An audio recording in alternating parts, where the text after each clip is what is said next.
Welcome back. What's good, homies? Welcome back to the Drafts and Draughts podcast. I'm Joe, aka Sultan. This is Dave, aka Disaster. It's Thursday, August 8th, and we are less than 1 month away from the NFL season. I'm super excited for it. I got the Patriots game on in the background. It's been super exciting. But today, I'm taking Dave through some of the rosters in my home Dynasty Superflex league and going to be getting his feedback on each team in our league, moves he might make, and blindly where he would rank them within our league. So I put together a cool little template where he can kind of like, if you've ever seen those things on Instagram where it's like spinning a wheel and ranking them 1 to 10 randomly, and it'll be like foods I would eat or whatever, and it's like crazy ridiculous stuff, and they have to just blindly guess, is this going to be the best food or the worst food that comes up? Kind of similar to that. Dave's going to be like, I guess this team might be a 2 or a 7 or whatever. I'm curious to see. I'll also chime in, maybe give some feedback as to what I might do if I was this league manager. Dave knows a handful of the managers in our league. Some of them actually have leaked over from our 1 quarterback dynasty league, but he's never played in a Superflex league as far as I know. So this should be pretty exciting to hear his preliminary thought process and feedback, especially like I know, Dave, you're well versed in fantasy in general, and you've listened to enough podcasts. You've probably heard plenty of Superflex takes, but having never been in a league and seen it firsthand, it's one thing to listen to people who say, oh yeah, horde quarterbacks. It's another thing to be like actually sit in the league and have to try to make those trades. Before we get to the draft review, how about them Patriots? Do you watch any of the game tonight? Oh, you got a mouthful. Yeah, thanks for letting me into chat at 2.5 minutes in. I love you. Thank you. So I'm doing well. How are you doing, Joe? Nice to talk to you. All right, get right into it. Forget that. Days. No one cares. We gotta cut some shit out of these intros. What do you think of the Patriots? Did you watch it all? Monologue. Listen, no, I haven't watched anything. I'm just looking at Boskers real quick to kind of get a lowdown. I mean, Drew Lock with an 8.3 QB rating, probably not great. How about Joe Milton the third though? 4 for 6, and then 2 for 25 Joe rushing. That's my QB right there. That's who I hope we start. Just trade May away, get some picks back, and hopefully you can go have luck and I don't know, go take over for Trevor Lawrence or something. I guess you missed out on Drake May handing the ball off and dumping off in the flats because he looked crispy at it. So I haven't watched anything. No, I tuned in quick, but it was like right before halftime, so it was kind of like nothing was really going on. I think to me the more interesting thing, I was surprised they didn't even have Bryce Young take a snap. Yeah, that was a little weird. You would think, given his season last year. Yeah, such a bad season. You have so many new talents there. And I get if you know they're going to be your starter, and maybe you just want to play them later on closer to the season, but I'd almost just want to play them now, see just what you got, play them out. Because if they get a little banged up, they got 4 weeks. If you start them, if you play them the week before the regular season, I don't know, it feels like then they get injured. Now you're really hurting. Yeah, it is a little weird. I also thought the same thing about Drake May. They had him out there for 1 series. That was a little weird. My only key takeaway is I know it was only 3 receptions, but Jalen Polk looked good, man. Like he snatched one above his shoulders, going away from him. Like the ball was off target throw from Bailey Zappi, snatched it, came down with it. Like for a first impression, that was pretty cool to see that he just looked like a pro right away. But yeah, all right. Let's get into our draft review. What do you got for me, Dave? All right, so we have some New Glarus out of Wisconsin. They are the number 1 craft brewery in Wisconsin. And this one is the Moon Man. I think that normally it's like a cow one. This is a normal IPA, but this is another IPA that they do too. So, yeah. Nice. I have for us today a Blue Moon. It's a Belgian white. I have a Blue Moon. It's a Belgian white. It's made by Coors. I'm just not feeling doing a really heavy craft today, so I'm going to go with Old Reliable. Let's get a live crack on the air. Crispy crack. Well, cheers, Dave. Cool. Let's have a sip.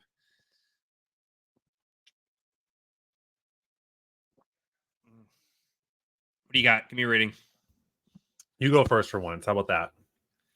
Oh, well, I mean, I know I would like it, but Blue Moon is probably my favorite go-to beer in the world. It's wow. Even as far as like my just casual drinkers beer, like come home, throw a game on. I'm only going to have one beer before bed. I don't want to have something juicy and tasty and super heavy. Just want to have like a quick one, a little quickie. Like I'm going with the Blue Moon. So it's a 4.75 out of 5. It's a perfect Belgian. It's a perfect beer. Actually, it's a 5. It's, as far as I'm concerned, on the Belgian white scale of light drinkable beers, it's flawless. It's just a snap. The cold snap is my number one. This is fantastic. Yeah, I'm a good quick 4, I think. Damn, we haven't had many bad beers, huh? Well, I've had this one before for like a small 12 ounce, ships all across Wisconsin. Like it's a pretty solid, like in-store IPA. Not really good enough to be better than that, but I could drink a lot of them. They're kind of like, it's kind of in the same stratosphere as like an all day. Like it's just a really good, solid IPA. Nothing crazy, nothing super juicy, but really good. Awesome. All right, cool. Let's get into our OTQ. One tough question. You said you had something queued up for me. No pun intended. I do.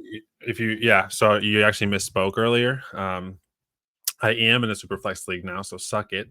Drafting right now. We're in the second round. And I had a question for you. So I don't know. I know maybe 4 or 5 of these guys, internet friends, don't know anyone really IRL except for a couple of people I've met like 2 or 3 times. So I don't know the experience of like the level of how good of a drafter they are. Superflex, 4 points per passing, 6-point rushing. Everything else is pretty standard, 1 point PPR. Nothing else crazy. What would you draft? Are you drafting back-to-back QBs? How many starters are there? That's a good question. So there is 1 QB, 1 QB plus a super flex. Yep. 2 running backs, 2 wide receivers, a tight end, 2 flex. So it's a start 9. And there's 12 teams? 12 teams. What draft pick did you have? And is it a third round reversal? I have the 10th. There's no third round reversal. I asked for that. I was kind of pissed when I didn't see it. Yeah. And so I was like, hey, this really hurts. And so I actually wondered. So I'm going to give you the context on the afterward side, but I was going to say, like, in any pick, if you have that, are you basically guaranteeing you're going to start? Or if it goes like 9 quarterbacks off the board first, would you might consider, a top wide receiver or a top running back or something like that as your first pick, and then maybe grab, another QB in 2 and 3?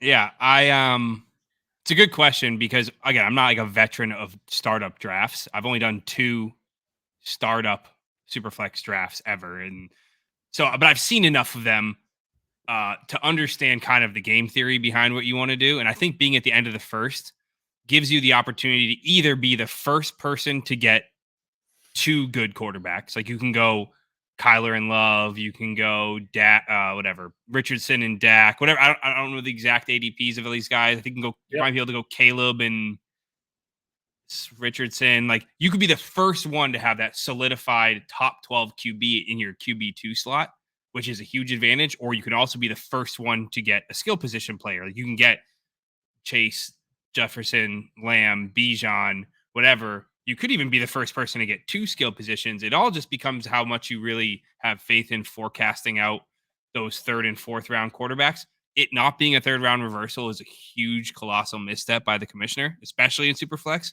because Josh Allen and Patrick Mahomes are such a way bigger advantage over the rest of the field than guys like McCaffrey, because the lifespan of an elite quarterback is that much longer, and they're scoring legitimately 20% more than their closest competitors. They're just such a huge advantage. To have the 101 be able to also get the 301 is enormous. But yeah, so my strategy would probably be to go 2 quarterbacks. I always want to just shore up that position because I hate chasing QB. I've seen it now being in leagues for 2 years that my biggest last year when, I think Dak broke his hand, Richardson went out, hurt his shoulder, Burrow, you had Aiden O'Connell getting sold for 2nd. You had Jake Browning going for a 2nd. You had Josh Dobbs almost getting traded for a 1st. Like the amount of backup quarterbacks that people who build their team to be contenders and they lose their 2 quarterbacks, they're like, well, fuck, I can't just let this team go to waste. I have to pay up now and spend a stupid, silly amount on Baker Mayfield because I need a fucking quarterback. So I don't want to ever be the one chasing quarterback, especially midseason. I will be probably the first person to take a 3rd quarterback in a Superflex startup, unless I have, if I luck into Burrow and Kyler because of the way the draft falls, and I have these 2 guys that I'm confident are going to be QBs for the next 5 years, I'm probably also grabbing a 3rd quarterback as soon as possible. Love it. So I say this all because the draft didn't go I planned, and I complained about the reversal. We only had 6 QBs go in the first round, and I So did couldn't like believe it. Amon-Ra St. Brown go in the first? Yes, What though? So you're playing with amateurs? the 4th pick was Christian McCaffrey. Okay, yeah, you're playing with legitimate like brain dead people. No, No I offense, wasn't no brain dead. offense. Some people definitely know what they're doing in this league, but like I couldn't believe it. So yeah, I went Patrick Mahomes, CeeDee Lamb, Jalen Hurts, Christian McCaffrey, You got Josh. Jalen Hurts. Oh, you're saying Jalen Hurts went third overall. I thought Jalen you Hurts went third overall. Mahomes and Hurts. I No. was like, what So the fuck? I went. I did go back to back QB, and I even reached a little bit, but I just because so who was left for QBs at the time top rated were Richardson, Burrow, Daniels, Williams, and Jordan Love, and I went Richardson, Wow. Daniels. Wow. Thinking Very like fragile, hyper fragile QB build, but also hyper upside. Hyper upside. Yeah, I figured why not, and super young still, so then they get injured. You know, they still have years to grow and whatever. They're else. so insulated. QBs are insulated for. Besides Trey Lance, we've never seen a quarterback with that much draft capital not get at least a full year as a starter. Yeah. So, and so the guy then gets hurt, he's going to come back. My thought is if I miss out on all the skilled people in the rounds 3 and 4, so then do I just go like 4 QB and just start having trade chips? Yeah, exactly. Like, the hard part is if your league, which seemingly doesn't value QB appropriately, so right now you will have a hard time, at least initially, getting people to buy into like, hey, Jared Goff is worth a first and a second. They're gonna go, I don't really care. Like I'd rather have DK Metcalf. And you're gonna be like, dude, are you an idiot? So one other guy went back to back QB. One went Stroud Love. The rest, awesome. So then 2 of the people that have drafted now, 7 of the 7 people who have drafted 2 positions, 2 picks. 2 of them are wide receiver, running back, and the rest are wide receiver, quarterback. That's insane. Crazy. So I wanted to ask it because I haven't been in a Dynasty Superflex draft before. I'm in one now, and I'm kind of like perplexed as to how it went because I was like, oh my god, I didn't even think I'd have a chance at like a top 10 QB, even at the 10. I'd be like, just grabbing the 10th best quarterback, or I'd be getting like, CD or somebody. Yeah. And so yeah, so I don't really care about the reversal now because it just feels like we're gonna be okay. I mean, you're just milking value right now. I mean, Richardson goes usually as a top. I mean, Richardson, you actually did. The tough part is you had QB value fall to you, and yet you still reached on Daniels, who's kind of like a 3rd round pick. But whatever. You probably could have got Daniels in the end of the 3rd, to be honest. But based on the way people were drafting QBs. Yeah.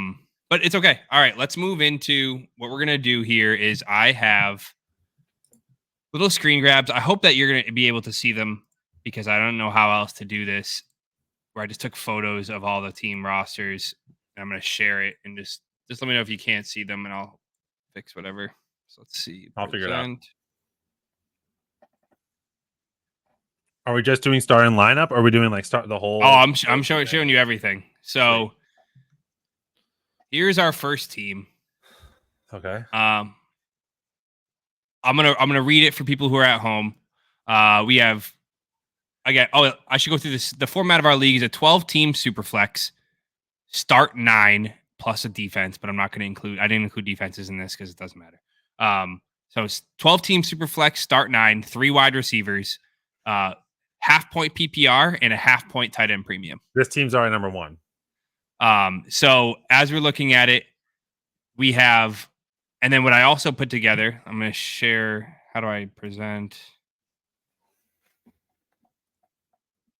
Oh, I have to do slides. That's so annoying. Oh, I can just go like this.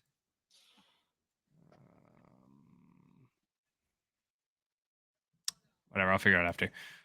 And then, so as we go through, after Dave kind of does his little analysis of the team, I'm gonna share some feedback as well. And then what we're gonna do is have Dave slot them in 1 through 12 where he thinks his team fits on the team hierarchy. So let's go through this team starting lineup, and I'll read notable bench players, notable taxi prospective players, and then their draft capital. So they have Kirk Cousins at QB. They have Kyron Williams and James Cook as their starting running backs.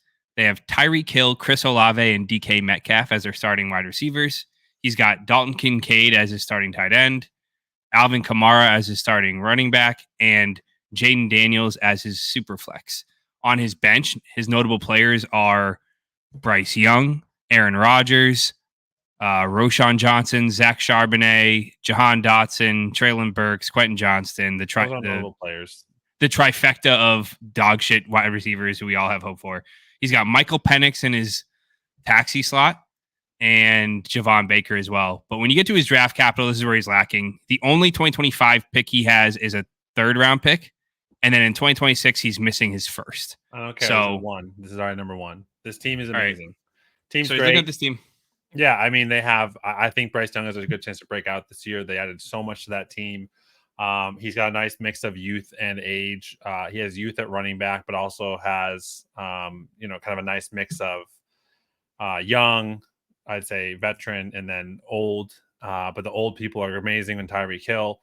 So yeah, all in all, I mean, this team for me has got to be top contender in the league this year. I can't imagine a team be better. There is a few more pieces that you could have, like you could still have, CMC out there. You could still have Jefferson, some others that are just going to be great chips. But to put it all together into one team, I don't know. This team's I'm gonna put it at 1 for right now, and it might slide down. Woo! But I'm gonna bet this might end as team 3.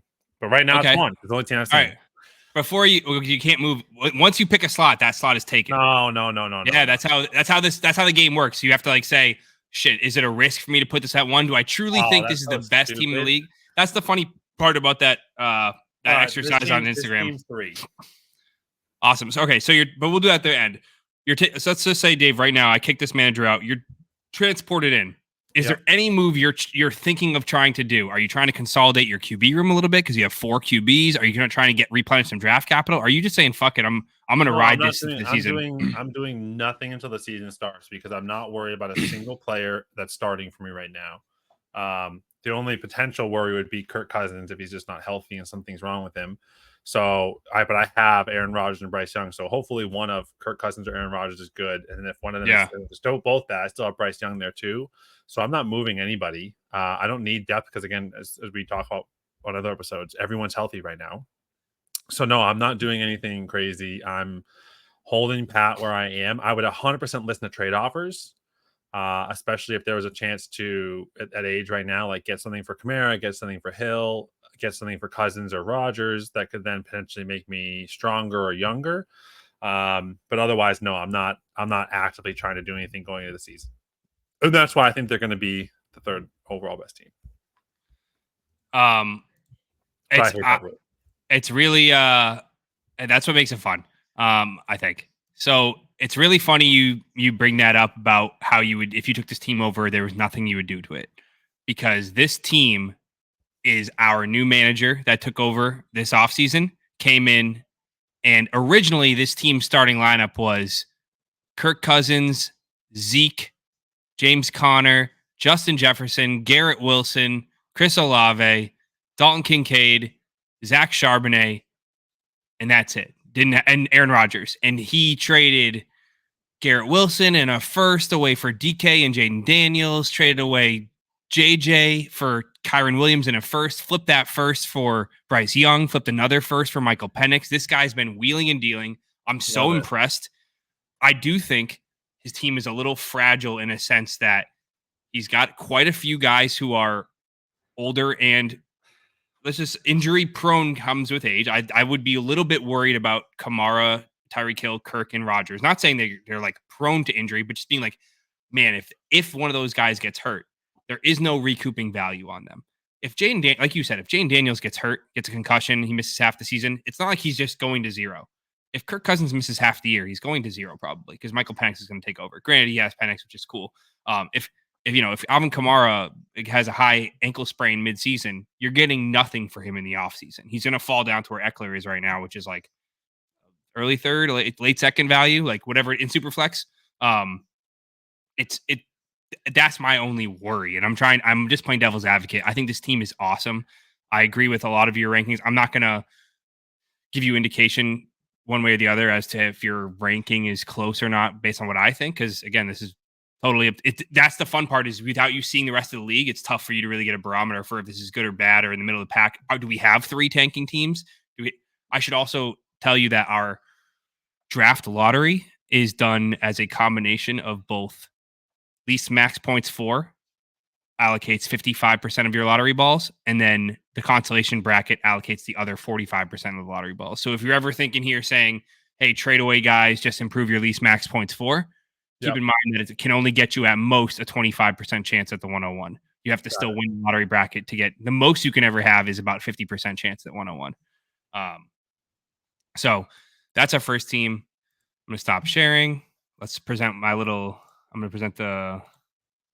And for that team, the only reason I didn't give you number 1 overall and number 2 overall is because you didn't have you didn't have like the best at any position. So all those people are still available. But you had 2 top 12 running backs, you had 2 top 12 wide receivers, you had strong quarterbacks, top 4 tight end. So all in all, yeah, I think that was the Milkers. That was our new manager, the Suplex City Milkers. Dave slots him in at 3. I think it's a cool ranking. Let's move on to our next team. So let's go to our second roster. Where are you? And here is roster 2. So let's start from the top. He's got Jalen Hurts at quarterback. He's got Austin Eckler and Alexander Madison are his running backs. His receiver room is Christian Kirk, Terry McLaurin, and DeAndre Hopkins. He's got Pat Freiermuth at tight end. He's got Xavier Worthy in his flex and Deshaun Watson at his super flex. Notable bench players. He's got Xavier Legette. He's got Keon Coleman. Ty Chandler might be his best running back. Jesus Ty Christ. Chandler, he's got Bucky Irving on his taxi. Yeah, and Ray Davis too. I don't hate Ray Davis. But then you look at his picks. He's got an extra 25 first and an extra 2026 first. I'm a precondition right now. I'm not like, I understand the draft picks are there from like if you're taking over a team and buying it. That's nice.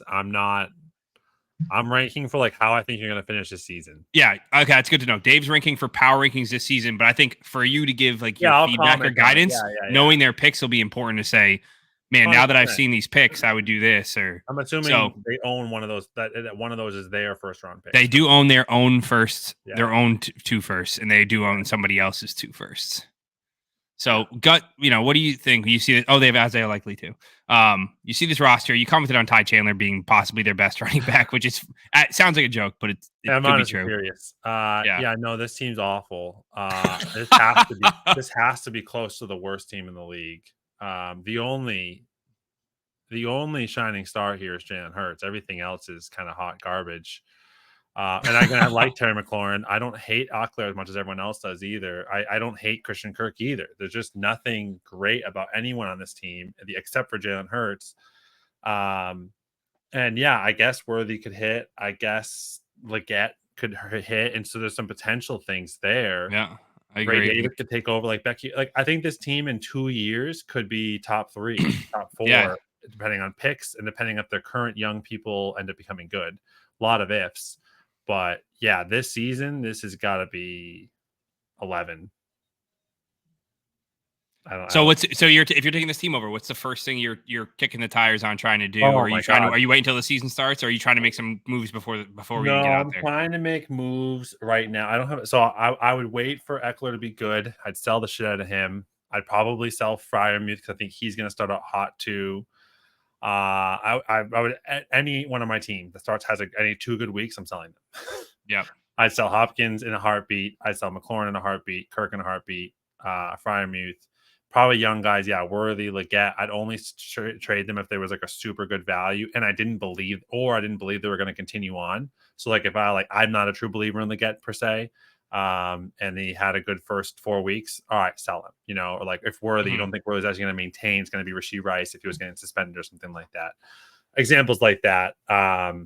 Then yeah. So what are you trying to get? Like, are you targeting picks? Are you targeting players? Are you trying to tier down? Are you trying to for Hopkins for superstars? No, Hopkins, McLaurin, Kirk, definitely trying to target players and picks, especially young players. Like if I could turn Kirk into Brian Thomas or something else, if Thomas isn't having a great start, or you're waiting until the season though. It sounds like you're not trading. Yeah, I'm not.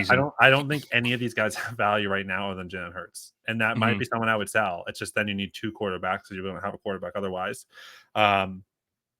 I know Deshaun Watson is technically a quarterback, but I don't have a lot. I think Deshaun Watson is done. I don't think he's cooked. I Yeah. think he's going to be like, oh, what's a good example of whoever? He's like Geno Smith last year is his like best year going to be going forward.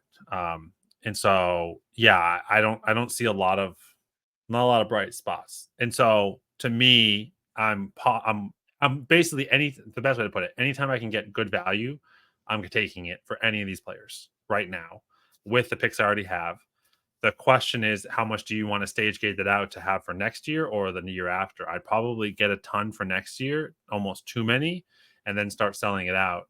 It's just such a weird dynamic. I think, unfortunately, with how strong we viewed the draft this year, I think a lot of people are, if you're new to fantasy dynasty, you might think next year's rookie draft is going to be strong.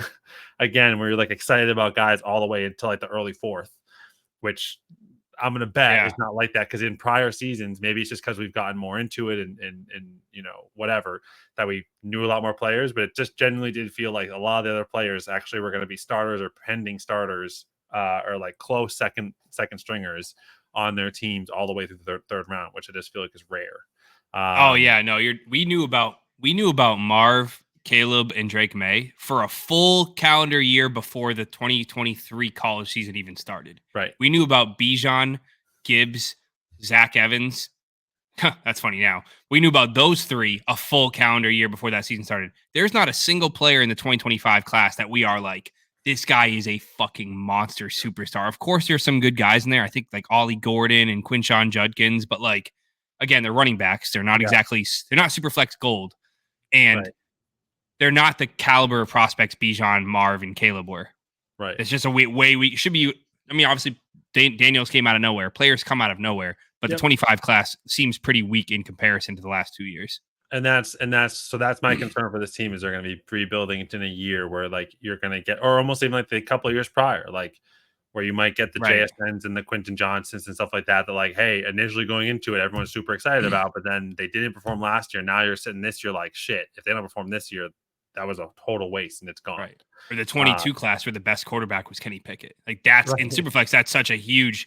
Like this, the last 2 years, classes have had 3 quarterbacks that you can at least be semi excited about, plus a few more like Will Levis or Michael Penix, Bo Nix, JJ McCarthy. Like there were extra quarterbacks.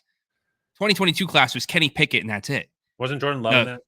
Or was that was 2020 or 2021. That was a big class. Yeah, 2022 was Kenny Pickett and Malik Willis. 23 was Stroud, Young, and Richardson, which is awesome, and then Levis.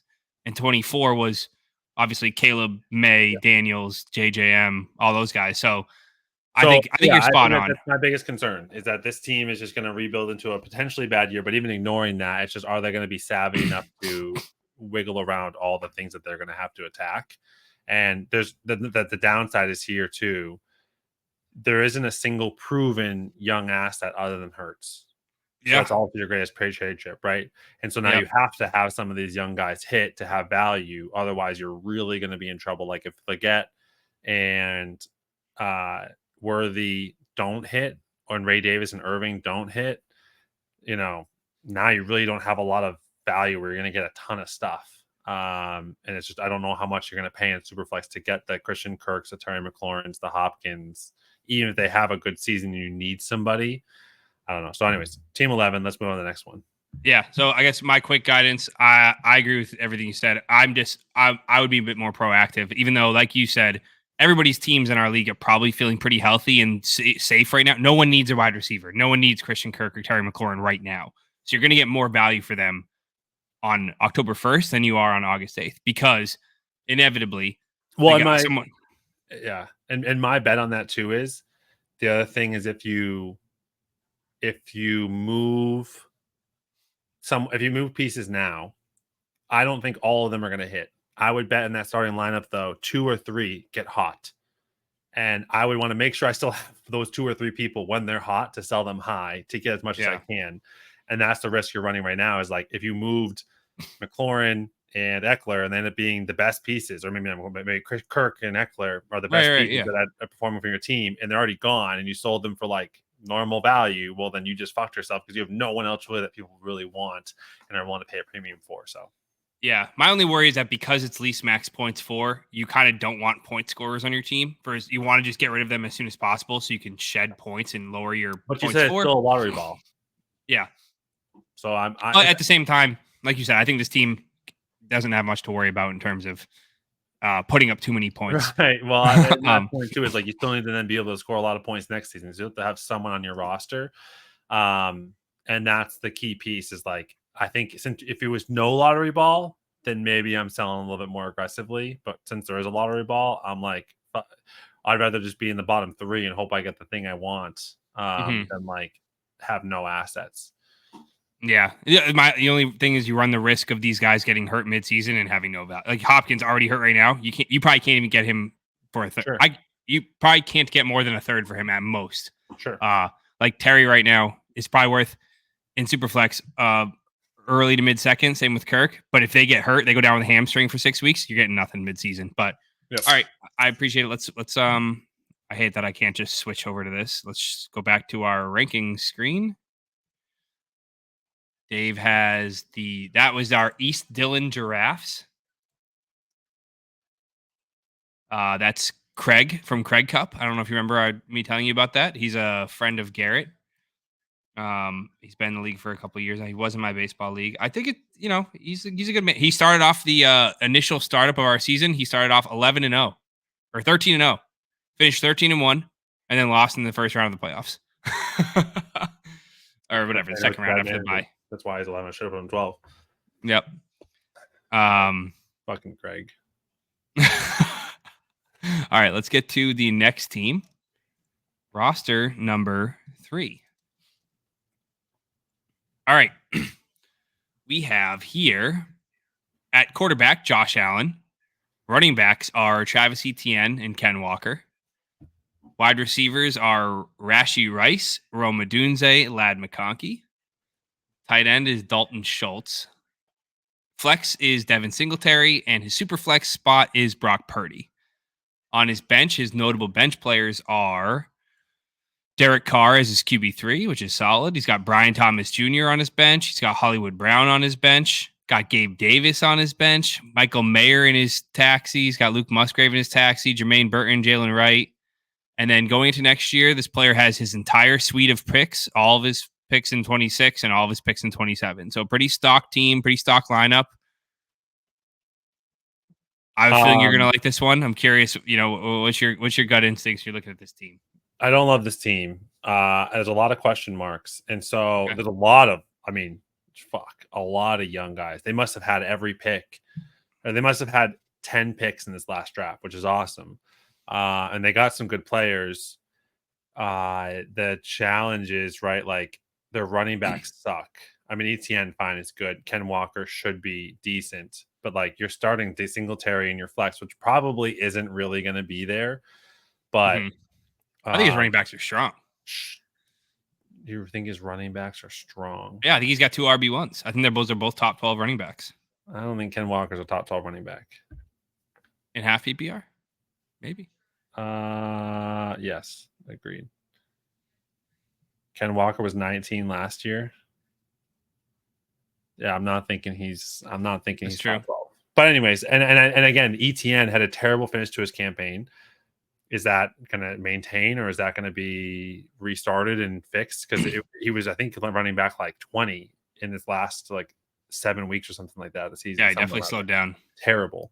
So I'm nervous about both them. Singletary, surprisingly, has potential to be a good scorer. Yeah. But he's a terrible flex player, and so yeah, I'm super nervous about production coming. I even have Rashee Rice, but how's Rashee Rice going to perform? Rome Odunze, Ladd McConkey, Brian Thomas, Jermaine Burton, all of them are questions. And so, yeah, if I took over this team, the first thing, the dude has a ton of Kansas City Chiefs players. I'd get rid of some of them. You don't need all the players.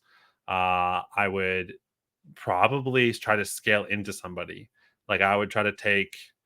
I'd really love to keep Rome, but if I can move Ladd and Rashee and go get AJ Brown or Amon-Ra or something like that, and like I don't know, whatever the combination is, take 2 of those guys, Jermaine Burton, and go get T Higgins somehow. Like Brandon Ayuk. Like, there's just so many other guys that are in that tier of like could be That's a top, really good point. could be wide receiver 1, guaranteed pretty much wide receiver 2. Good offenses might get traded. Kind of question marks or 2 of the managers like doesn't want to deal with that. Maybe you might get him a little cheaper. I would really try to scale into those. I don't love Schultz as my tight end either. That guy's not going to have a good season in my opinion. Did you also see in the Hall of Fame game that other guy, Quinn Uriolinis or no, whatever? like Chip. Oh, God. Oh, Cade Stover. No, he made some sick catches. Give me 2 seconds and I'll have it. Brevin Jordan. No, shut up. John Mechie. Shut up.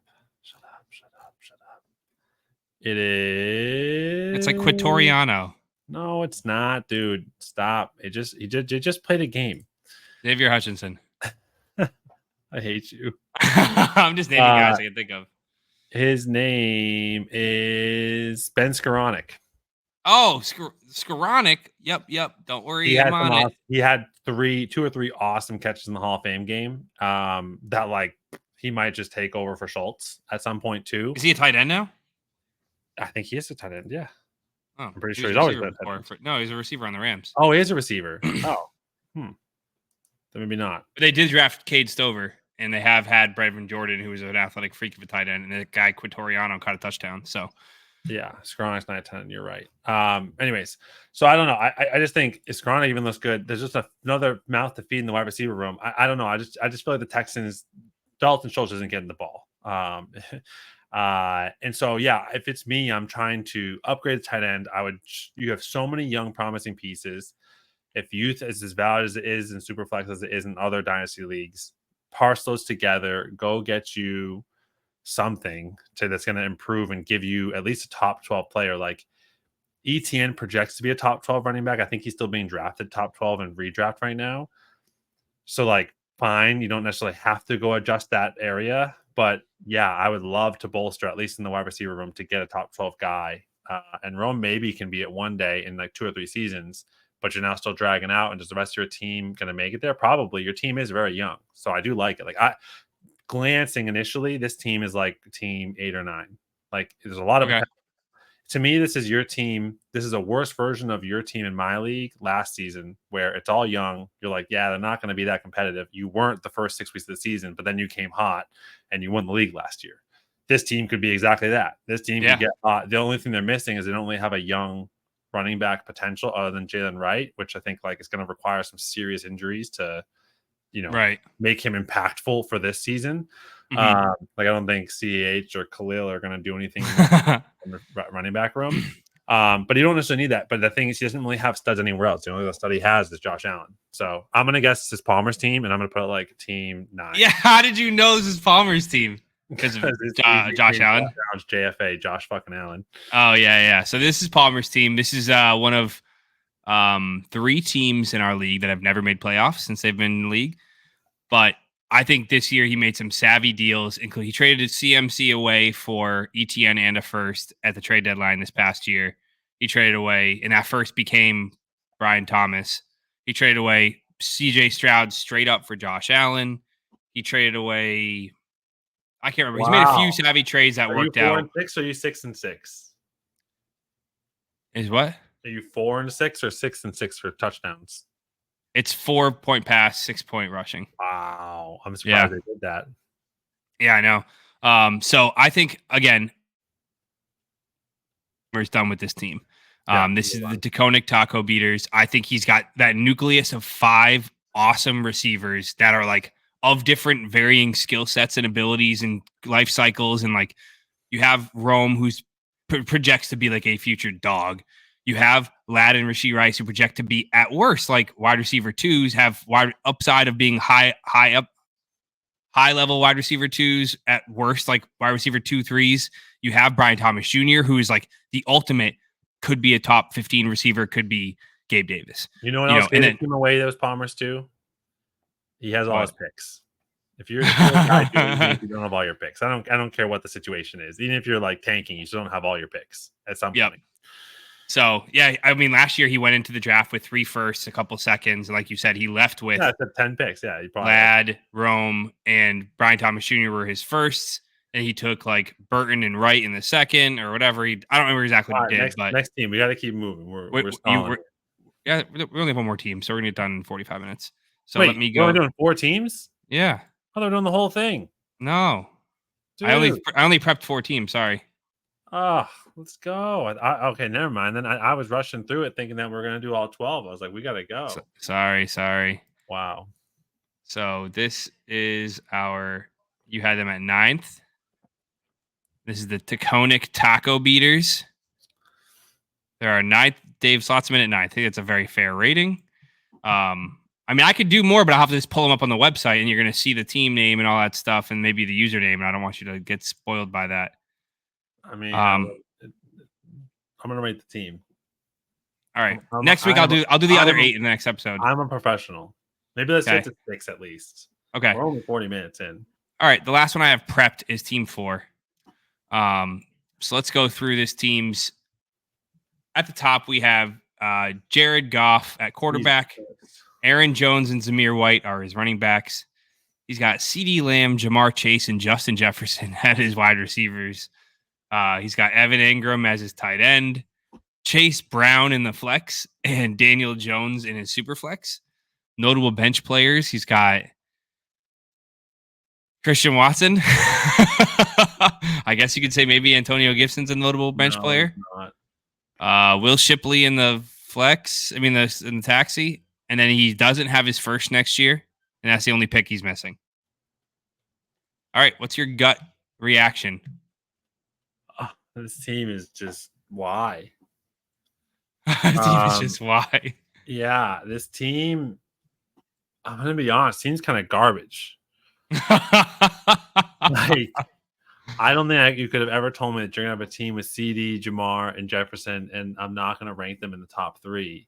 I don't even know if this team's top 6. This team's terrible.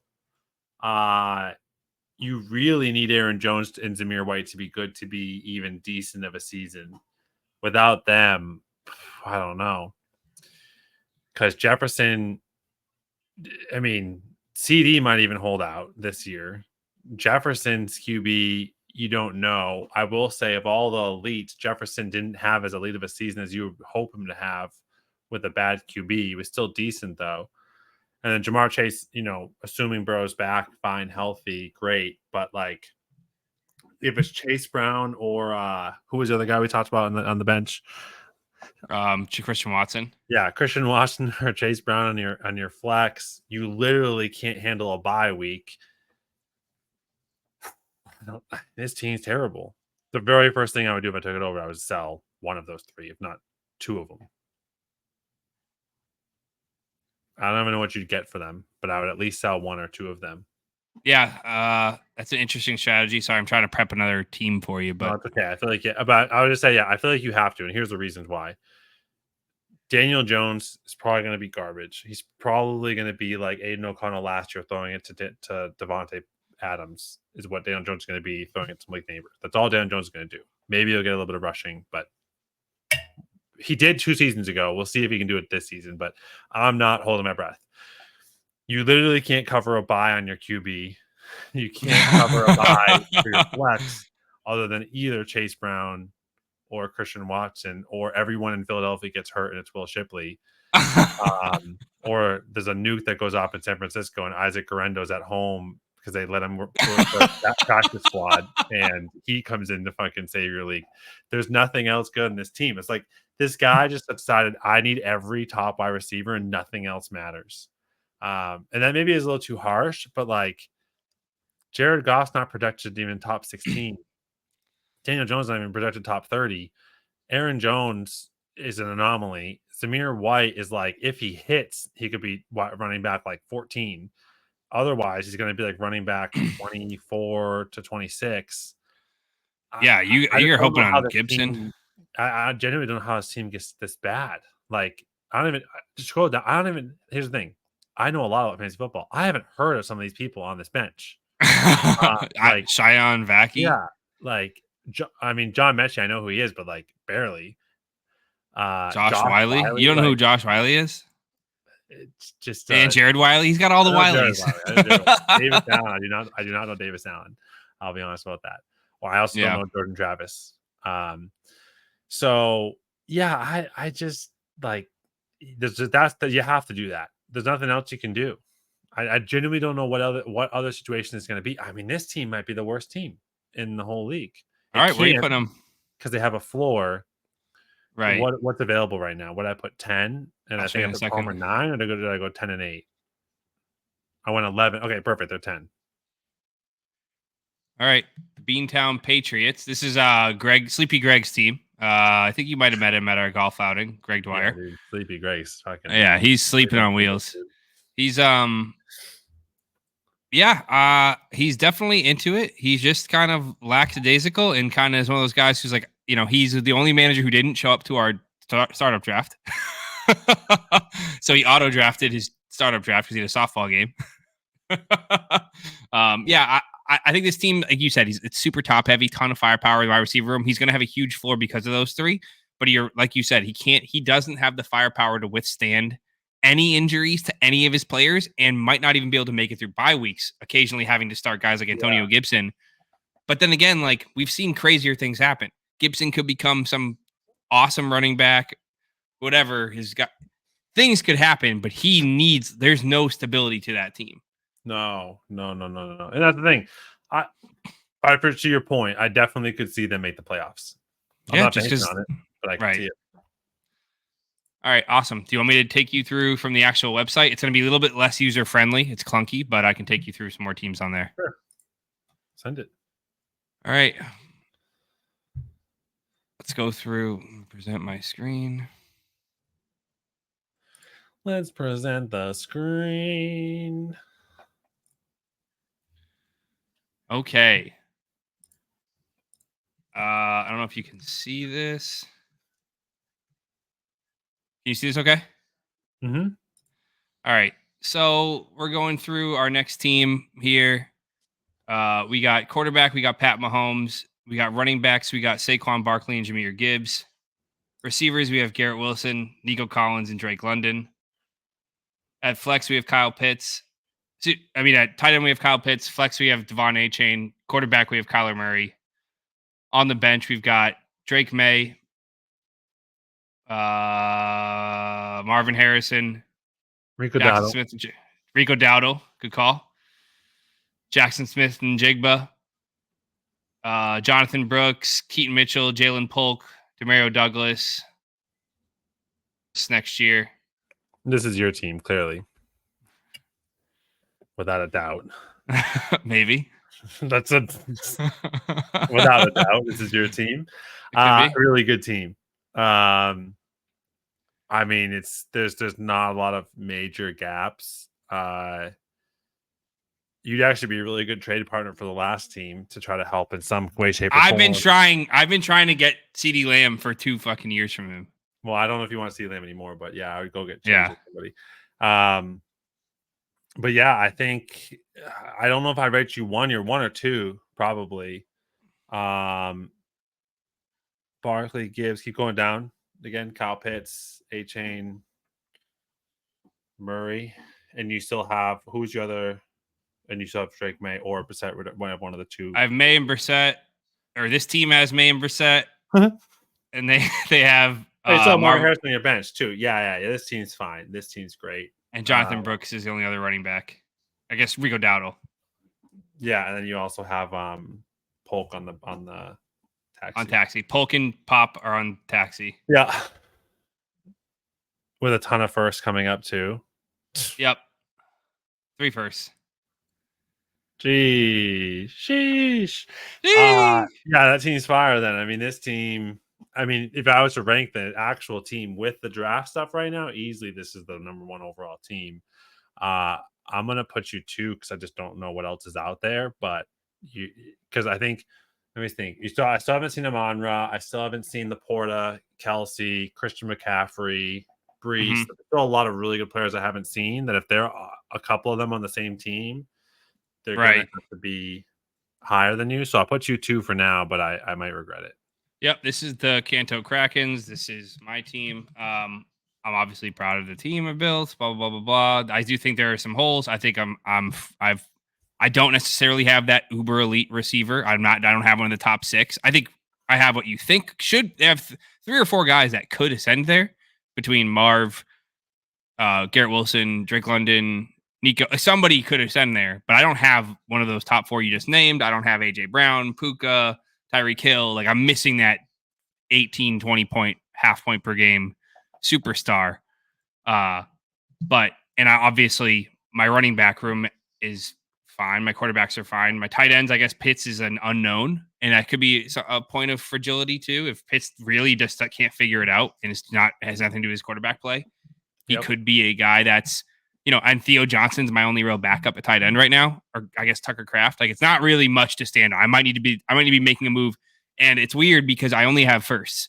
So like, it's a big problem to have. I don't have that cheap pick I can go throw out there like a second or a third to go get Pat Freiermuth. No, I don't have any future seconds or thirds. Like, I just traded all. I consolidated everything for firsts, or like for other guys. That's fine. Then go make a trade the other way. Do like two seconds, a third, and a fourth for a first or something like that. Right. Like if I want to go get like a Pat Freiermuth, I don't really have like the right chips to go get him. Like, I have only either first caliber stuff or like dog shit. So that's my one feedback to myself is like, if you the whole big hole is tight end potentially, and how to fill that hole. But all right, let's go to another team. It's not even gonna be. This is gonna be an ugly view. How do I get back to?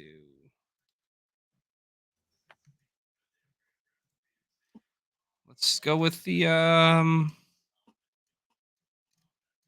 All right, let's go with this team right here. All right. On the left side. Oh, you can't see it yet. No, you just clicked number 5 though, so I'm gonna rank them 5. What? Nothing. I clicked. Let me go with this team, and you clicked team number 5 in the view, and I was like, all right, we're gonna rank them number 5. You might actually, but no, I was clicking on my odds are I'll be around it. Yeah. So the left side of this screen we have Dak Prescott at the starting quarterback. They have Tony Pollard and Jerome Ford as their starting running backs.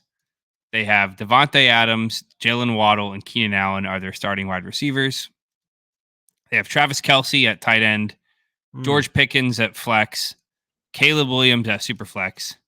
On the bench, they have Trevor Lawrence as their QB3. They have Raheem Mostert as a running back off the bench. They have Tyler Lockett, T. Higgins, Zay Flowers is on here somewhere. Zay Flowers, on the bench. Cole Kmet's on the bench.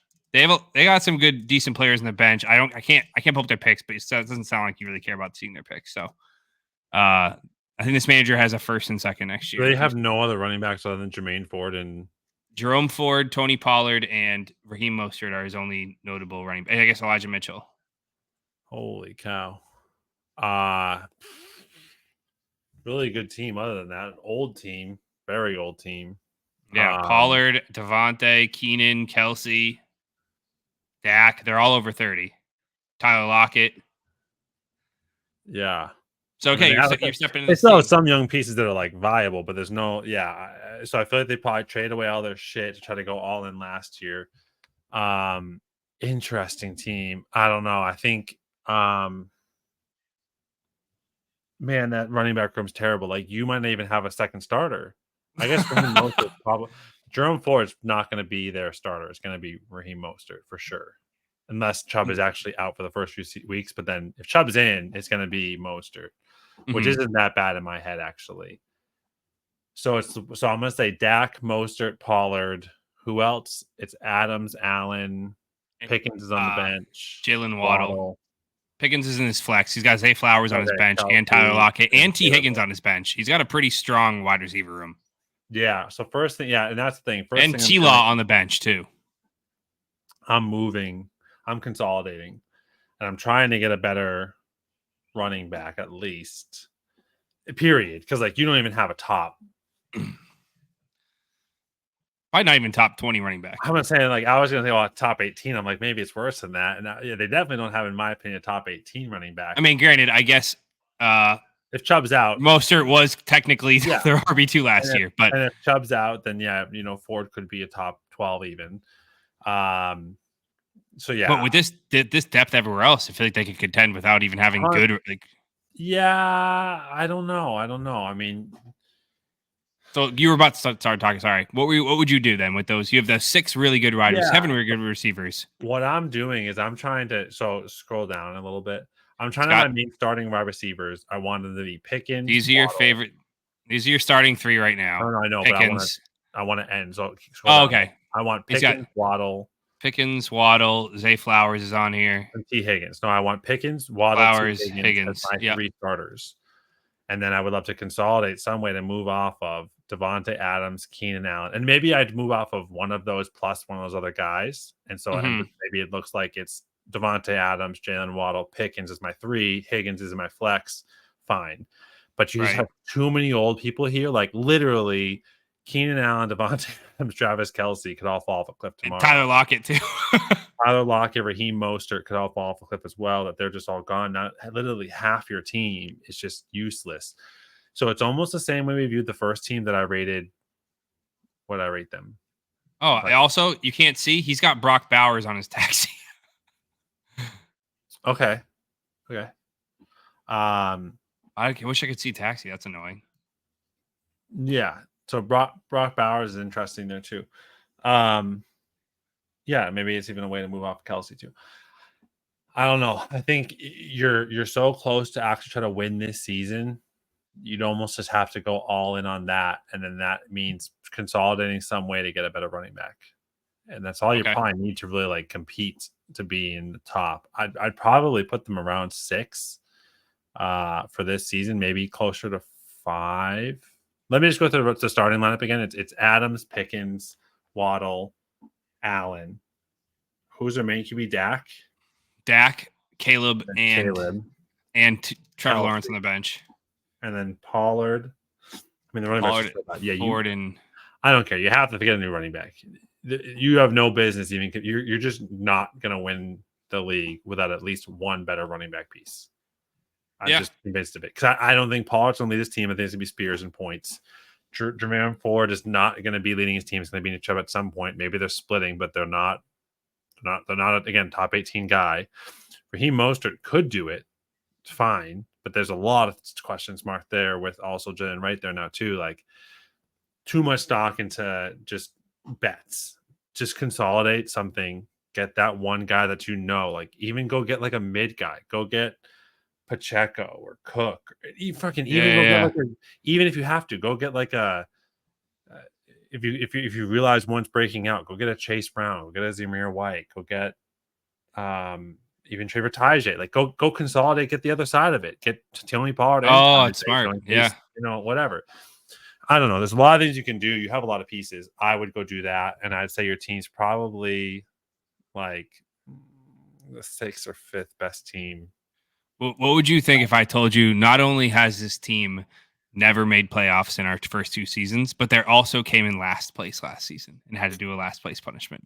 I'm not surprised. I mean, because you said it's also half point PPR, right? Yeah.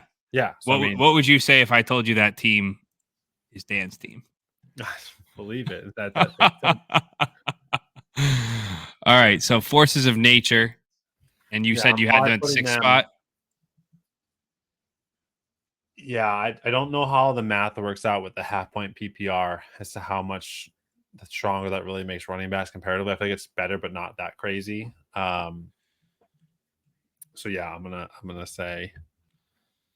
All right, nice. So we've gotten through 6. We're at about an hour. Do you want me to go through the other 6 teams now, the same who we just did, or do you want? I feel like you're kind of on a hot streak now. I didn't want to go. Yeah, I don't care.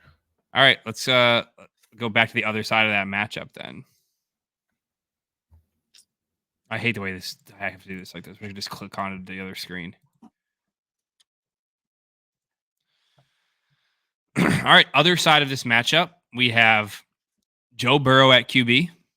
Mm-hmm. He's got Derrick Henry and James Conner are his starting running backs. He's got Stephon Diggs, Michael Pittman, and Amari Cooper are his wide receivers. You can't go look at the whole team and just their team. Yeah, for some reason I can't. When I click on their team, it brings up the full matchup. I could try this. Hold on.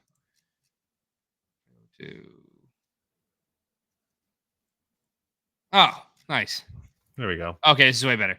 All right, so he's got Joe Burrow. This is so much better. Joe Burrow at. Yep. I can even zoom in a little bit too. Perfect. Joe Burrow at quarterback. Derrick Henry and James Conner are his running backs. Diggs, Pittman, and Cooper are his wide receivers. He's got Sam Laporta in the tight end. DeAndre Swift in his flex spot. JJ McCarthy in his super flex. Notable players on his bench. He's got Curtis Samuel, Rashad Bateman, George Kittle,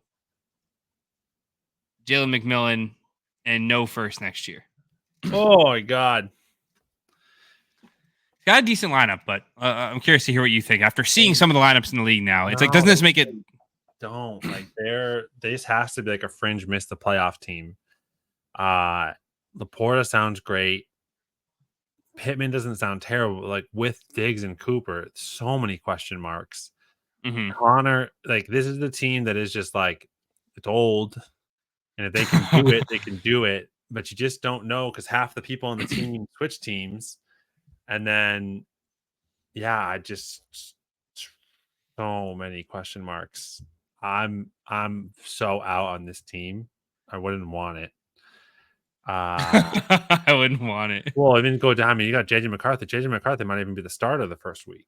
Like he is their, but he's their QB second best quarterback. You're right. That's what I'm saying. Like, so you're so who's his flex? What he's literally not starting. Oh, so you'd probably have to put George Kittle in his flex. Yeah. But you do have 10 in premium. It is tight end premium, so it's full point. You can see their projections on the right here. This is their projected points. So like Laporta is projected for 14.5. Got it. Kittle's projected for 11.5. So yeah, he'd probably put Kittle into his super flex spot with JJ McCarthy out. Okay. Yeah. So, I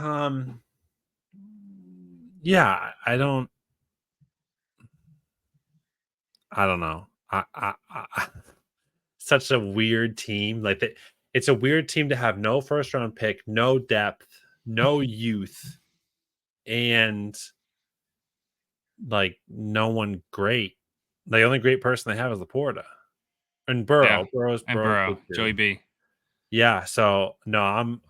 What I put Dan? I think I put Dan's at 6. I think I'm gonna put this team at 7. Is 7 open or 8 open? Who 7 and 8 are both open. Oh. Henry and Connor could be. I mean, it could be decent. I'm gonna put him at 7. I'm gonna put him at 7. That's what I had based on what you were saying. It sounded like you wanted them at 7. There's the Bikini Bottom Banshees. They are. That's Cree. You met Cree. He was in the car. We picked you up to go golfing. Yep. Good dude. He's the least active manager in our league. He's never going to hear anything we say on here. So he's the only one manager who have to be like, dude, if you're not going to check your team, like, we'll replace you. I know. I offered to join this team via co-owner, and he didn't want it. So I said, yeah. Actually, I really hope I don't get that team. That team is just, there's a lot of problems. Yeah. Honestly, so what I would do if I had that team, though, just to answer it, I would do the same thing I talked about earlier. Wait for those old guys to spike, sell them, and I may even sell Laporta if I really felt like I had to. Yeah, I think not having my own first. Yeah, not having my own first with this team, I'm doing whatever I can to make sure I have a good lineup. So at this point, like I would probably try to take Kittle and flip him plus. I don't know.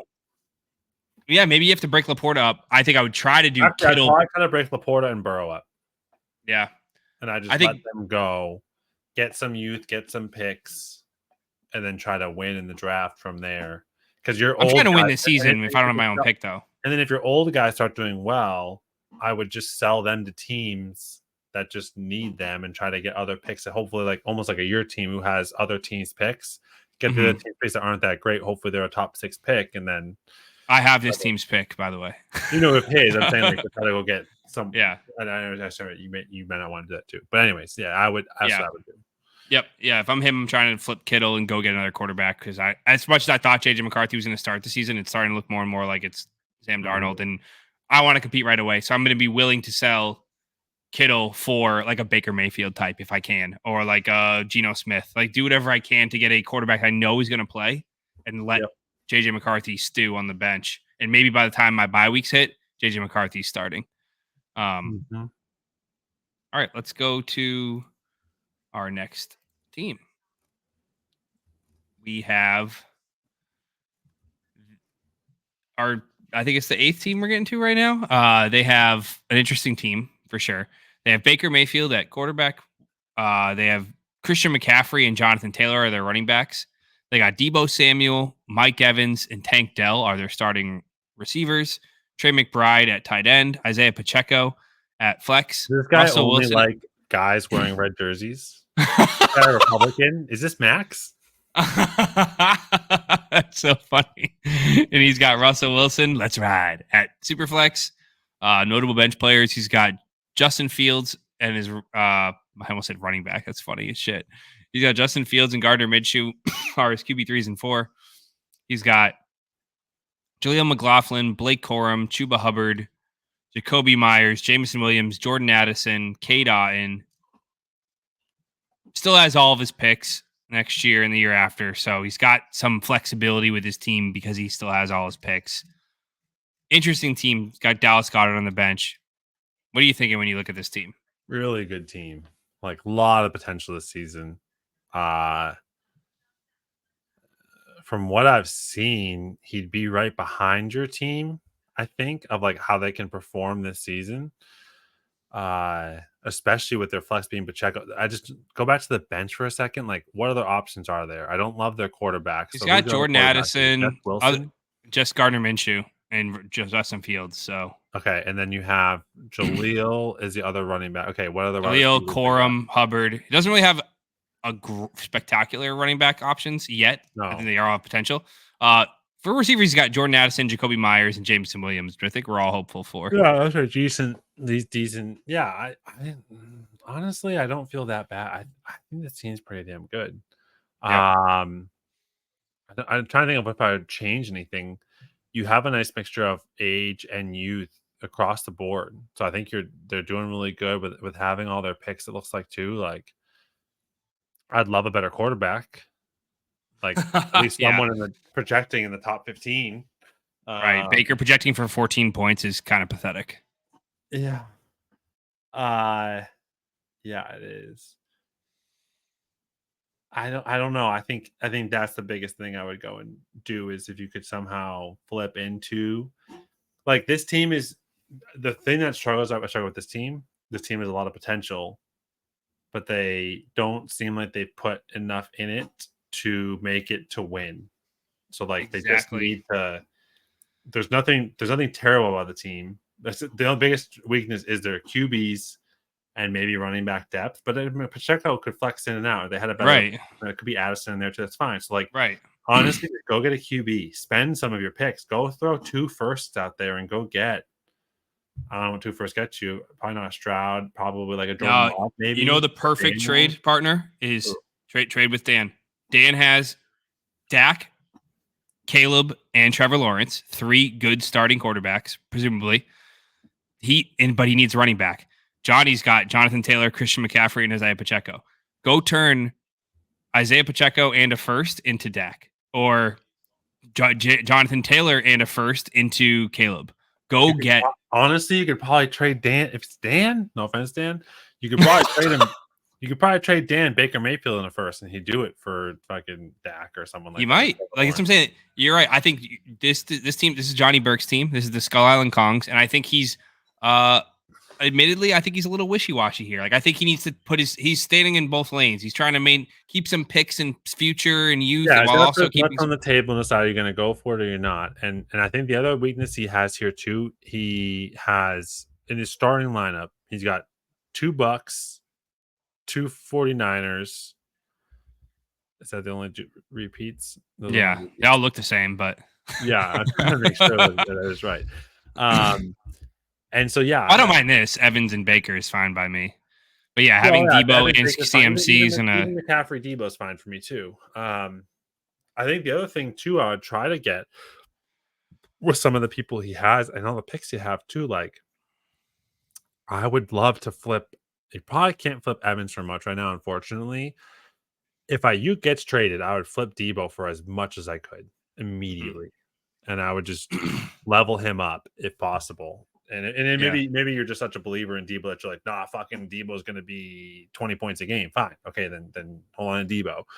But if Ayuk actually has moved, I would sell Debo as high as I could and try to get someone else because he still has some injury concerns, and he is a little more boomer bust. But yeah, there's so many good things to say about this team. I don't know how much I would trade off of like getting rid of Pacheco though. I think that your best trade is to get rid of I would honestly trade Russell Wilson, Justin Fields, and like a first or maybe a second for a starting quarterback. Okay. I agree. They do need to address QB1. You can't go into the season with Baker Mayfield as a QB1. I'm putting them at no, I'm not putting them at 8. No, I'm just making the text. Okay. I'm probably they're definitely not 1. I'm probably putting them. Who haven't I seen? I've seen a lot of the guys now, huh? I'm probably gonna put them 4 because I don't think there's anyone else. I'm like, there's not really many other top 6 people I haven't seen. I haven't seen Brees. I haven't seen some of the QBs. I've seen almost all the wide receivers. That's the Skull Island Kongs. Let's move on to our next team. Let's get them. Let's go. Now, see, it's funny because now that there's only so many spots open, you're like forced to be like, shit, I should have had this team here because now the rest of the teams are too good or whatever. Yeah. Am I gonna have a 1? I don't know. We'll see. All right. Let's move on to another team. We've got Lamar Jackson at quarterback. We got Breece Hall and Ramondre Stevenson are his starting running backs. He's got Amon-Ra St. Brown, Puka Nacua, and DJ Moore as his starting receivers. David Njoku is at his tight end. He's got Jaden Reed at his flex and Anthony Richardson at his super flex. Yep. On his bench, he's got Jordan Love as his QB3. He's got Kamani Vidal, Tyler Algier. Javonte Williams as his third running back. Doesn't really have a wide receiver 5, but he's got Jaden Reed in there. So Reed can flex in and he can put Javonte in. TJ Hawkinson on his IR. And he has he's missing his second next year, but he has extra thirds. So I heard you say great team. What's your gut instinct? What would you do if you took this team over? Is there anything you might be trying to do here? No, I mean, yeah, I would love a better third wide receiver. And I love a better tight end. And other than that, like, this team's great. He does have Hawk just on his IR. I'm worried about Hawk because I don't know if it's going to be Hawk or Addison. I know tight ends are typically younger QB's best friend, so I think Hawk's going to be fine over Addison. And so if I project it that way, if I actually think that's going to be the thing, then yeah, I probably feel pretty good. DJ Moore is my biggest concern, but as my 3, like, I don't hate that at all. I'm gonna have to put this team 1 because I just don't know what's going to be left. It's already taking up a good QB. I probably wish I had yours 1, and this team probably 2 or 3. I can't really remember the Milkers anymore, but that team is good. I don't. There's not a whole lot I would do. I think they're in a good holding pattern. They have good stuff. I think it's almost a worse. It's almost a better version of John's team. Like, I'd almost put my nuts on the table and just say, like, I'm fucking going for something and doing something here. Because they have they have 2 stud QBs, stud running back. Who's their first wide receiver? Yeah, they have St. Brown and Puka. Receivers. I mean, yeah, dude, this team is good. This is our defending champion team. Love it. Let's go. Oh yeah. So yeah, you already said you're putting them at 1. So I'm gonna have to. They're definitely not 4. They're definitely not worse than the Milkers. Yeah. So that's a good choice. I think you nailed it so far with most of these rankings. There's only been maybe 2, and I wouldn't honestly. I don't have any real disagreements. I think you're doing a really good job with these. Like, everyone that you have ranked so far is within 1 of where I would have had them ranked. Appreciate it. With the Krakens V1. I think you have a tier of the Krakens and the Orcas. This is the Amity Island Orcas. This is Jeff Donis' team. Let's go. Reigning champ. Somehow he survived trading away his 2024 first round pick for Malik Willis in our startup season. Oh my God. Yeah, I don't know how he survived that, but he overcame it to win the league last year. So I think it's a good choice having them be your number 1 seed.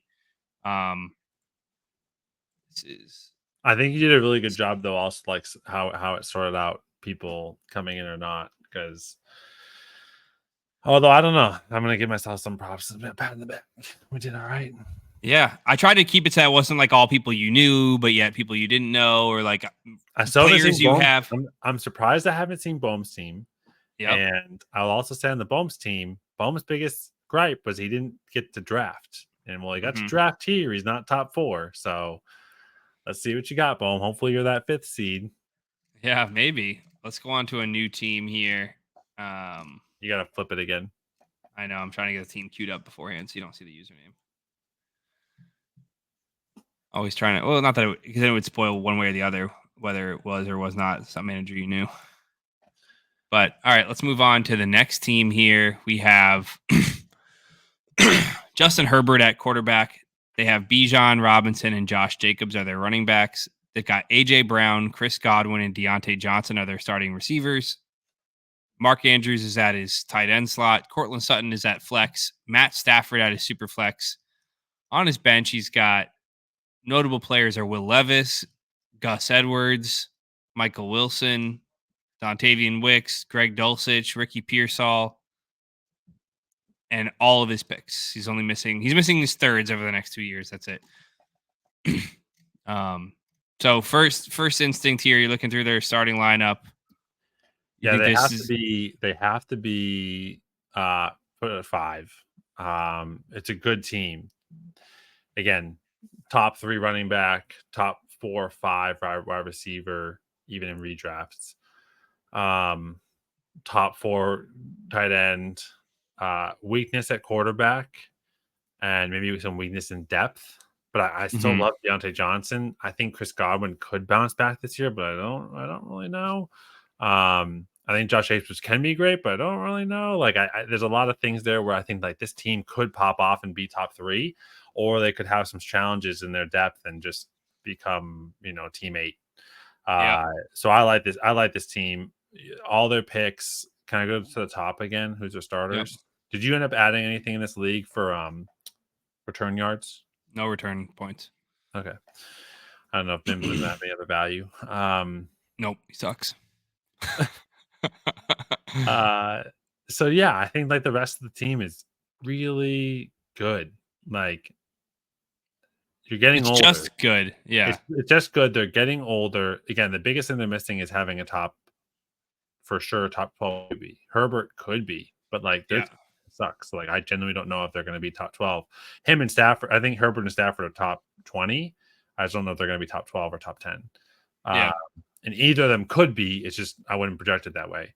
And you're just getting this team's also getting old to the point where like if they're not going to win this season or compete, I'd sell. Yeah. Like if they just are not, if they don't start out 5-0 and everything's going great, or 4-1, if they're like even 3-2, I'm considering at week 5, I'm selling my best assets, selling Jacobs, selling Deontay, selling Godwin. Right, just keeping Bijan basically. And even Bijan, I Bijan, guess I would consider, maybe but AJ Brown, but probably just Bijan. I mean, Herbert is a good QB. I like him. I like him as a thought, but I liked him 2 years ago. Last season was a struggle, and so if he can prove it, he can do it with the talent he has around him, then great. But yeah, I don't hate this team. I might hate this team next year. So I think for now, actually, 5s are probably a pretty good spot to put it. Yeah, I think I really like this. I think this team obviously has tons of question marks. I think Godwin, Deontay, Sutton, Jacobs are all like, ooh. Same with Herbert and Stafford. They make me cringe. Like, I really don't want them in my. I would love to have all those guys as flex options. I don't want to have to start them. Like, it really makes me nervous to have them starting. But I love having Bijan, AJ Brown, Mark Andrews as like this core. And like you said, all those guys that you're kind of grimacing over could all be really solid pieces. It just, I like the idea of those guys being flex pieces. So that makes me a little nervous. I think you're spot on. I think this is a 5 to 8 team. It's one of those teams that's in a tough spot where it's almost too soon for them to make a move. They really don't have an inclination to go one way or the other. Like, then if they go, I would. The only thing I would maybe do is if you had a team that was trying to tank with least points, I would try to give up Herbert and go get a more sure guy, or Stafford and get a more sure guy. Give up Stafford in a first. I don't know if that's the right trade. I don't know if that's fair value for like Jordan Love, Jaden Daniels, whatever. Like, go get someone that's either has more prospecting, is younger, whatever. At least then you solve that age challenge there, because you still have some other age challenge other places. Whose team is that? That is the Arrakis Wormbois. That is Brian Bohm and co-manager Matt Gilday's team. Oh, so Matt got a co-manager. Maybe I'm gonna co-manage my buddy Dan. I'm gonna get that. If you're not gonna let me in the league. So wait, is Matt higher up in the rankings to get a full team because he's a co-manager? What's the rules there? No, Matt's just a co-manager. No, I know, but if you lost a manager, I wouldn't ask him unless he was like, "Hey, I want to start my own team." But now I feel like it'd be a collusion if he started a new team, if he joined a different team. Okay. So I won't join. All right, so you got our playoff picture. You have set. You have the first round matchup of the Milkers versus the Forces of Nature, the Kongs versus the Wormbois. That's what it was last season. No, I'm saying you've already set the field. It's kind of funny. Okay. No, our playoff teams last year. One of them you got wrong. Well, Dan hasn't made playoffs before. You have in the playoffs. Right. These other and this team was not in playoffs last year, but they also made a ton of moves to get in. All right, let's pull up another team here. It's tough now because now you don't remember what all these teams were like. You're like, I don't remember what besides like the people you know. It's like tough to be like, I don't remember what this team was. I don't even remember the people I know. I don't even remember who's on your team. I know. The only team I can remember is the team that had Jefferson, CD, and Chase. That's just the most wild team to me. Yeah. All right. So now we're moving on to the next team. We got CJ Stroud at quarterback.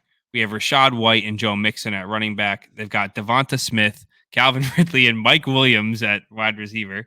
Jake Ferguson at tight end. David Montgomery is at his flex. I feel like I crushed Geno Smith is at Superflex. On the bench, he's got Bo Nix as his QB3. He's got J.K. Dobbins on his bench, Zach Moss on his bench, Ty J. Spears on his bench. Ooh. Jerry Jeudy and Josh Downs are his best receivers. This guy should trade with Dan. This guy should trade Ty J with Dan. He doesn't need him and go get a wide receiver that Dan. That's so funny because Dan traded Ty J to this guy. Well, you go get him back. Go get him back and then give him wide receiver because you don't need. This guy has no picks in 2025 at all. No picks next year. Yikes. I actually own this guy. As you know, I'm a Calvin Ridley truther, and I think he sucks. So I don't feel great about that. I think Mike Williams is actually a great player. He's just literally injured every 3 weeks.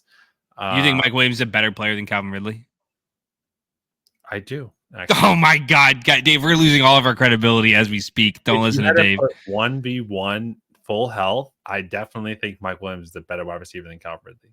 I don't think so at all. Mike Williams is a point, go get the ball, Devontae Adams type player. Calvin Ridley's like a fucking Julian Edelman 6.0, just like terrible.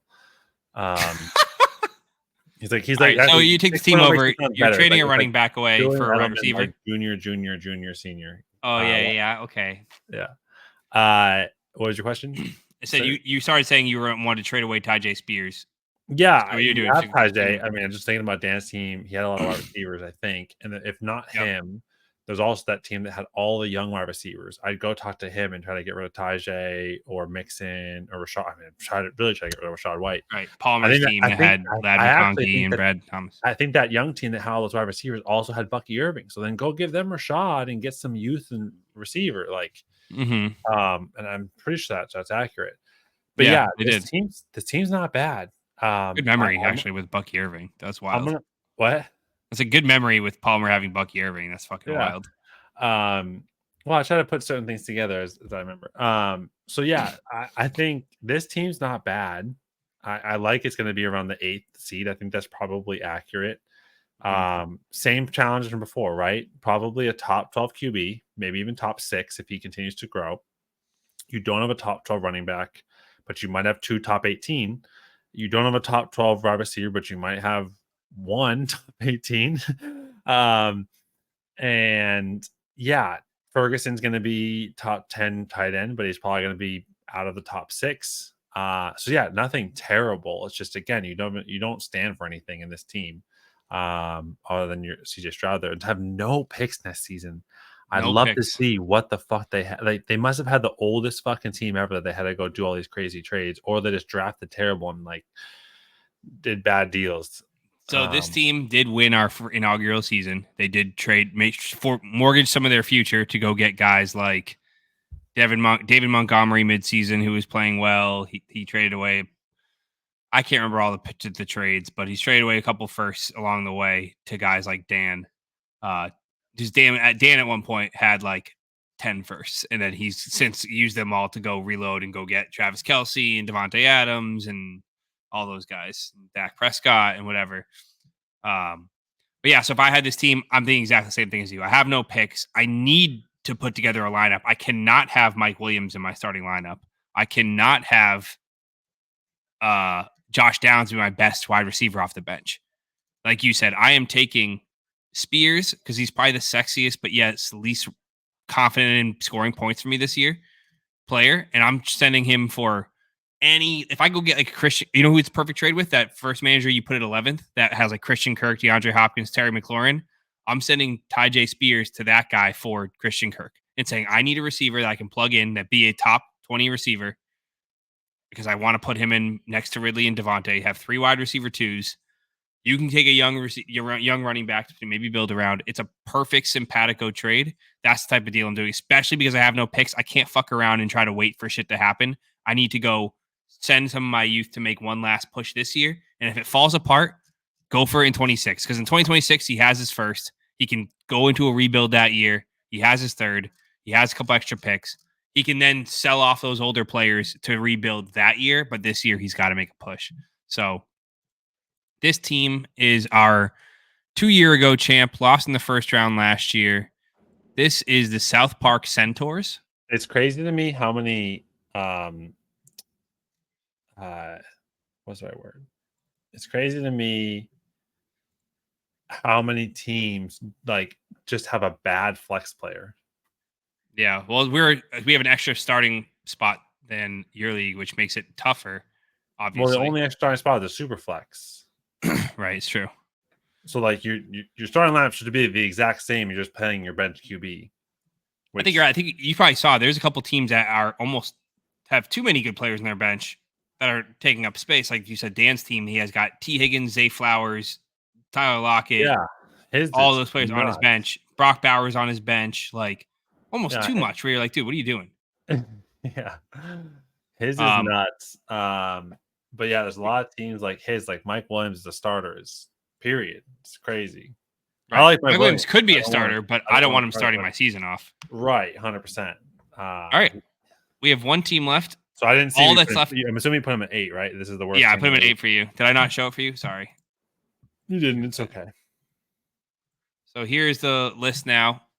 We have the South Park Centaurs moved into our 8th spot. All we have. What's up? That's Ben Horsfall. I don't know if I played baseball with him. I don't know if you've met him. Probably not. He's a little young boy. He's 23 years old or some shit. All right, last team. I wonder why I hope this football is too busy. Yeah, he's out there partying. Yeah. All right, let's get the last team, the ultimate team. Is this worth the 12 seed, Dave? Did you do this ranking right? There's no one else good left. I know I did it right. There's not a single good player left that I haven't seen.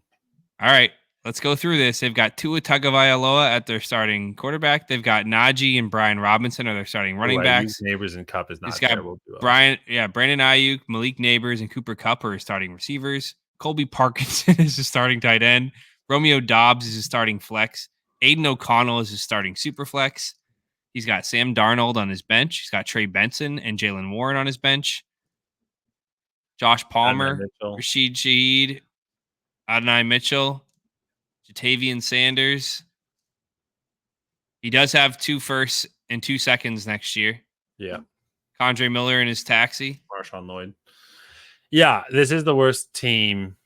They have some good players. They have better players than I thought they were going to have this team, honestly. Because Malik, I did forget about him. And I forgot about Kupp and Ayuk too, even though I mentioned them earlier. And even Tua's not terrible. Najee's not Yeah. terrible. Brian Robinson projects he could be. This team probably isn't 12 on paper. They're probably around the 9. If I could go back and adjust, but like Colby Parkinson's garbage. Romeo Dobbs, I genuinely don't know where he's going to land. It seems like he actually is going to be more there on 2 wide receiver sets than Reed. So like I don't hate it. But again, got to see that to actually be real. And then Aiden O'Connell as your super flex. He probably has a better player than that. He probably has a better player. 4.5 points. He's probably gonna have to put either Darnold in if he's starting, or he'll put like Jalen Warren in. Yeah. So it doesn't feel great to not even have a QB in your actual super flex. Right. And actually, I'm looking at some of the projections too, and like Najee and Brian Robinson to be under 10 points feels pretty bad too. So I don't know. I actually don't know if this team isn't number 12, but it probably is in the bottom 3, somewhere between 10 to 12. Yeah, I think they have good pieces. Like I like Ayuk, I like Neighbors. Cup's going to be too old, so I'd sell Cup as much as you can. But everyone else is young enough. Like build it out, see what you can do. Yeah, if I'm this team, I'm sorry, this team's dog shit. This is Fantuzzi's team. This is the Duckburg Scrooge McDucks. But he's got picks. I would push my chips towards that now. Be the first one to start selling. Yeah. Quit thinking you have a chance. He keeps saying, dude, I have Sam Darnold and Aiden O'Connell. My QB room is fine. And I can't tell if he's being sarcastic because of the way he is. Yeah. So I think this team is the 11th worst team. I think the second team we showed you, the Giraffes, that had DeAndre Hopkins and Christian Kirk, and the only good player they had was Jalen Hurts. I think that's far and away the worst team. And I think this is a close second, though. And so I think you want to beat 11? You did. I did. Okay. But so close enough. Yeah, you did, Dave. You nailed this rankings list. You did it really, especially because it's blind. I give you a lot of props for that. So let's put them in. And what I'll do is I'll show you the actual ranking, how the projections look for at least week 1, just to see how close you were to the actual. It's not going to be perfect because it's week 1 and it's going to have matchups, but to see how close you were to actually everything that that the league is saying projection wise. So this is the McDucks. We're not seeing it either, just so you know. Oh, shit. Keep forgetting I have to freaking present. I'll do my whole window now. This is the McDucks. Let's unhide the McDucks logo. So this is, someone screenshot it. This is Dave's final rankings of the BSMDL Superflex rankings. He's got the Orcas at 1, the Krakens at 2, the Milkers at 3, the Kongs at 4, the Wormbois at 5, Forces of Nature at 6th, the Banshees in 7th, the Centaurs in 8th, the Tacobeaters in 9th, the Patriots in 10th, the Giraffes in 11th, and the McDucks in 12th. I think the only team that I think I would move up would be the Tacobeaters. I think they're going to be just knocking on the door. I think 4 through 9. One I saw? No, the third one. Third one, okay. First one you saw was the Milkers. That's right. That's right. The Tacobeaters have Josh Allen and Brock Purdy as quarterbacks. He's got Etienne and Walker as running backs. Palmer's team. Yeah. Yep, Palmer's team. I think they got a chance. I think they have a chance to be dangerous this year. All he needs is like 2 of McConkey, Brian Thomas, Roma Dunze, Rashee Rice to be good. He's going to be a good team. He was definitely better than Centaurs from what I remember. I don't remember the Banshees team, but we just did Centaurs. Yeah, so Banshees were kind of older. They had like Michael Pittman, Stephon Diggs, Amari Cooper, Derrick Henry, James Conner. Joe Burrow's his only quarterback. JJ McCarthy's his other one. So I moved them up to 7th, and I'd say anyone from 4 through 7 is going to be a dogfight. I think 1 and 2 are the only teams I think should make playoffs, and I think Milkers are if everyone stays healthy, they should make the playoffs too. So let's see if we go to. I'll also say McDucks. You should trade Sam Darnold to the Banshees and get something. Yeah. Because Sam Darnold right now is useless, and JJ McCarthy's useless. At least make him have a starter. Yeah. So this is, again, the final rankings that Dave had on the right. And if I go to our league on the left here and just go through, I get to just the projections. If I scroll through, we've got the Krakens are 130, which I think is the highest projection for week 1. Okay. So that would have been the 1 seed. The Orcas were the close second at 128.5. So you got the 1 and 2 seeds, I think, right? The next closest is the Skull Island Kongs at 124. You had them at 4th. They're in 3rd. The next after that is the Milkers, 121, which you had at 3rd. They're in 4th based on projections. So Dave's top 4 in some order were pretty damn close. Next closest after that, we have the Tacobeaters 118, the Patriots 118. Ooh. And that's a big gap, actually. Those two are projected for 118. But I think, kind of like to your point, some people had people in their starting lineups that didn't necessarily make sense. I think like the Bikini Bottom Banshees have JJ McCarthy in their lineup, which is projected for a 0 right now. So if I add like what is it, 12 points for Kittle, yeah, I would put him up to 116. So the Banshees move up a little bit, but the Wormbois, are they missing someone from their lineup? I don't think so. They've got Deontay's projections weirdly projected for 6.7 points, but I think is way too low. That's way too low. Yeah. Yeah. So I do think because his quarterback room is projected pretty low, that's why he's and Herbert's outside. Maybe they lowered Herbert's. Yeah.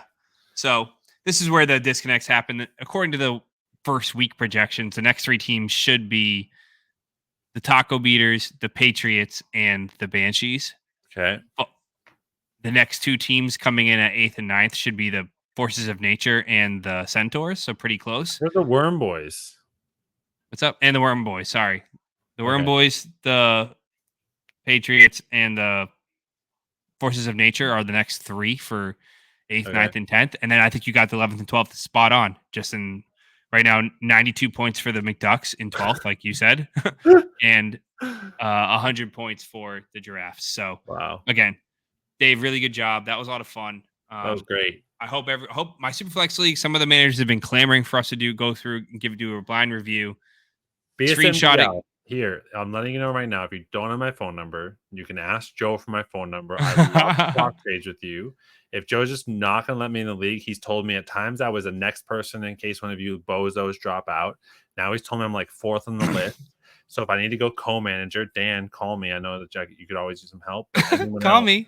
Let me know. And I'm here to help advise on trades and just try to find the right partner. You guys, I gave a couple tonight that I think you guys can legitimately have easy trade talks on. But yeah, if you want to chirp back and say I just, mentally hurt you because I said your team sucked or whatever, or if I pepped you up because I made your team higher up ranked than it actually should have been, let me know. I would love to hear what the BSMDL thinks. And this is so much fun, especially being in Superflex, not doing it a lot myself, and just now joining my first true Superflex Dynasty League. A lot of fun. Great to see all your guys' teams. And what do you think of the logos? Logos are great. The Banshees is the one I don't really get. Everyone else is good. Yeah, Banshees is just a weird Banshee in Bikini Bottom. Yeah, but no, I love the logos. I love the look. I love the teams. And yeah, I just hope you guys keep it on going. All right. Thanks, Dave. Hope you guys, like, subscribe, and tell Dave how his rankings are dog shit in the comments. Please. We'll see you guys next week. See ya. Nice.